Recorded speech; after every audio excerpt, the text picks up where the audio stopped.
హైదరాబాద్ లో local body MLC ఎన్నికల వేడి రాజుకుంది.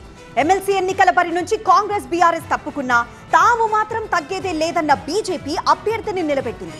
మరోవైపు ఎంఐఎం కూడా తమ క్యాండిడేట్ ను రంగంలోకి దింపింది.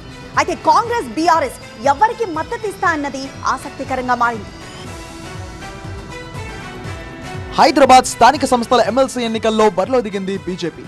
గెలిచేందుకు తగినంత బలం లేకపోయినా ఈ ఎన్నికల్లో పోటీ చేస్తామని కొద్ది రోజుల క్రితమే ప్రకటించిన బీజేపీ నేతలు నామినేషన్ల చివరి రోజున అభ్యర్థిని ప్రకటించింది.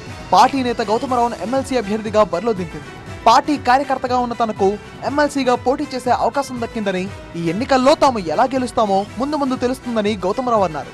పార్టీ నేతలతో కలిసి నామినేషన్ దాఖలు చేశారు ఆయన. తప్పకుండా ఈ యొక్క లోకల్ బాడీ ఎమ్మెల్సీ ఎలక్షన్లో విజయం సాధిస్తామని చెప్పే పార్టీ ముందుకు పోతా ఉంది. ఆ విధంగా తప్పకుండా విజయం సాధిస్తాం. చూడండి, రాబోయే రోజులలో ఏం జరగబోతుందో మీరు చూస్తే అర్థమవుతుంది. మరోవైపు గౌతమరావు ఎంపీ మీతో పని చేసినందుకు చాలా సంతోషంగా ఉంది. మీరే బెస్ట్ బాస్. ఇప్పటి వరకు మేనేజర్గా ఉన్నాను, ఇప్పుడు బాస్ అవుతాను. ఎలా బాస్ వాలా బాస్ వాలా బీ ద బాస్. ఇకపై బీజేపీ ఎమ్మెల్యే రాజా సింగ్ అసంతృప్తి వ్యక్తం చేశారు. హైదరాబాద్ పార్లమెంట్ పరిధిలో అభ్యర్థులే లేరా అని ప్రశ్నించారు ఆయన. అధిష్టానానికి సీనియర్లు కార్యకర్తలు కనబడలేదా అని కమెంట్ చేశారు ఆయన.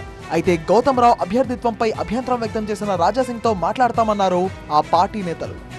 మా నాయకుడు తప్పనిసరిగా తనకి ఏదైనా మనసులో ఉంటే, నేను అది కూడా అనుకోను, కానీ మీరు అంటున్నారు కాబట్టి అది నాకు కూడా తెలియదు. తప్పనిసరిగా దాని విషయంలో మేము వారితో పర్సనల్గా కలిసి మరోవైపు ఈ ఎమ్మెల్సీ ఎన్నికతో కాంగ్రెస్ బీఆర్ఎస్ ఫిజికల్ బంధం బట్టబయలైందని ఆరోపించారు కేంద్ర మంత్రి బండి సంజయ్.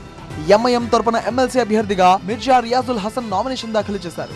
ఇక ఈ ఎన్నికల్లో తమ గెలుపు లాంఛనమే అని ఎంఐఎం ధీమా వ్యక్తం చేస్తుంది.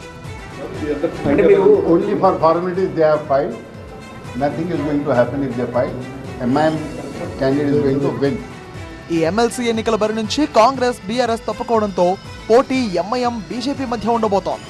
ఈ ఎన్నికల్లో మొత్తం 112 మంది నేతలకు ఓటు హక్కు ఉంది. ఇందులో 81 మంది కార్పొరేటర్లు, 15 మంది ఎమ్మెల్యేలు, 9 మంది ఎంపీలు, 7 ఎమ్మెల్సీలు ఉన్నారు. ఇక పార్టీల వారీగా బలాబలాలు చూస్తే కాంగ్రెస్ కు 14, ఎంఐఎం కు 49, బీఆర్ఎస్ కు 24, బీజేపీకి 25 సభ్యుల బలం ఉంది. ఈ ఎన్నికకు సంబంధించిన పోలింగ్ ఏప్రిల్ 23న జరగనుంది.